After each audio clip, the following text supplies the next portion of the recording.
we start thinking about this precisely, preparing tactically the team for crunch time moments. And basically, that is when you are winning and there's a lot of pressure from the opponent, or when you are losing and you have to steal the ball from the opponent because you have to score. In these key momentum moments, you find a lot of situations in the corner. When you are in the corner, in the corner of the pitch, with a lot of players there. And this is very famous here in Germany. In Germany, this is common, right? They are in the corner and then no one is doing a false step, and you can be in the corner for 45 seconds.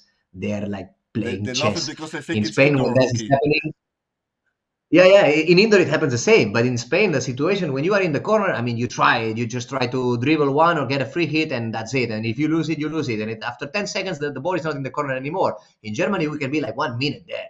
Yeah. So we said, okay, there are two topics here. One topic is when you have the ball in your corner, pressed by many players.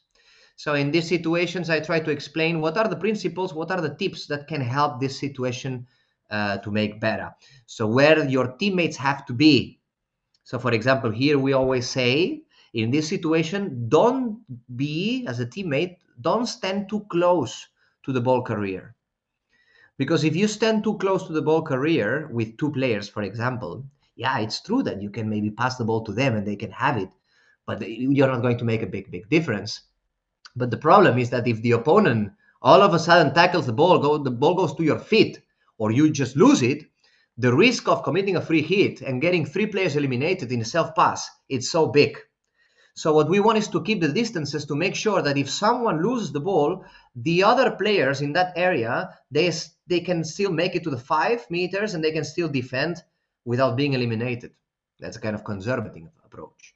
So how to place your body, what type of pass to try to exploit, etc., etc. The other solution is the opposite, is when you are pressing someone in opposite corner, you want to steal that ball. So here basically we say, okay, we need to make sure that the player that we press first is busy with the ball and ideally is not facing the place, ideally facing the sideline or the baseline.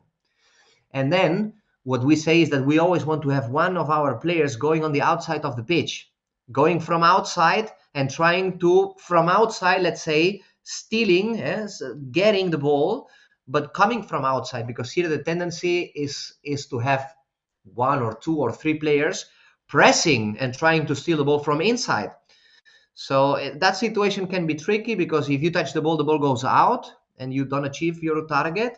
But also, I mean, the player can find a space between two and quick turn or something. So when you go from outside is something that the player don't expect. When the player see the threat coming from outside, turn. But when they turn to inside and then discover the position of the ball, which is something that we want, then to take it and go to an attack.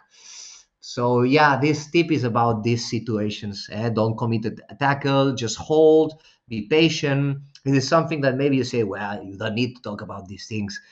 In high performance hockey, as Ernst said, can make the difference. Losing that ball or regaining that ball in opposite half and having the last chance can make a difference between winning a title or losing it. So for us, it is important and we work on that. And that's why I wanted to put it in the book.